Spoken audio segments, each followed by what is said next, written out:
आदित्यं हृदयं पुण्यं सर्वशत्रुविनाशनं जयावहं जपं नित्यम् अक्षयं परमं शिवम्। ॐ मित्राय नमः। ॐ रवये नमः। ॐ सूर्याय नमः।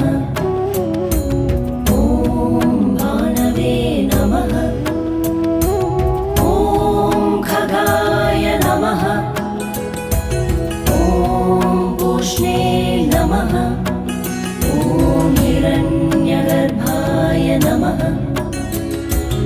ॐ मरीचये नमः। ॐ आदित्याय नमः।